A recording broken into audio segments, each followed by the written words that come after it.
So now to Lencho, those hailstones were like new silver coins. ये काफ़ी resemble होते हैं सिल्वर कॉइन्स और ओले जो है वो भी चमकते हैं, ओले भी वाइट है चमकते हैं.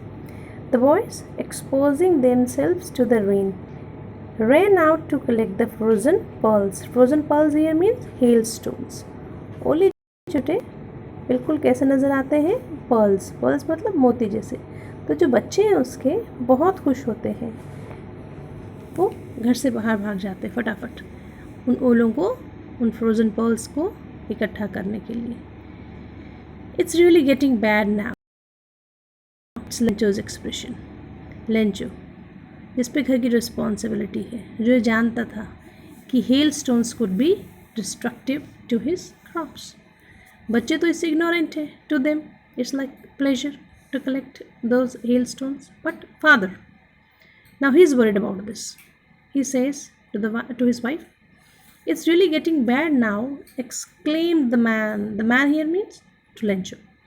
Lencho कहते कि अब मुझे लग रहा है ये कुछ गड़बड़ हो रही है. I hope it passes quickly. It means here hailstones. कि जो hailstones जो गिर रहे हैं, ये जो बारिश है इस तरह की, ये बंद हो जानी चाहिए. But it did not pass quickly. लेकिन ऐसा हुआ नहीं. Hail rained on the house. लगातार 1 घंटे तक hailstones गिरते रहे. The garden, the hillside, the cornfield, on the whole valley. पूरे एरिया में, हर तरफ. The field was white, as if covered with salt. पूरा फील्ड उसका कवर्ड हो गया with hailstones. और ऐसे लग रहा था जैसे किसी ने सॉल्ट की एक बेडशीट उस पर बिछा दी हो. इसकी पूरा फील्ड सॉल्ट से कवर्ड है. But it was not salt, it was the result of hailstones. Not a leaf remain on the trees. Hails इतने ज़्यादा डिस्ट्रक्टिव थे कि पेड़ों की सारी लीव्स तक शेड हो गई, गिर गई. The corn was totally destroyed. और उसकी फसल, उसका कॉर्न का फील्ड, वो भी टोटली डिस्ट्रॉय हो गया. The flowers were gone. वो फ्लावर्स जो उसकी डिज़ायर थे, वो फ्लावर्स जो उसकी कहीं ना कहीं अच्छी फसल का एक साइन थे, सिंबल थे, they were all gone from the plants. वो सब भी गिर चुके थे. Lencho's soul was filled with sadness. Lencho बहुत उदास था. When the storm had passed, he stood in the middle of the field and said to his sons.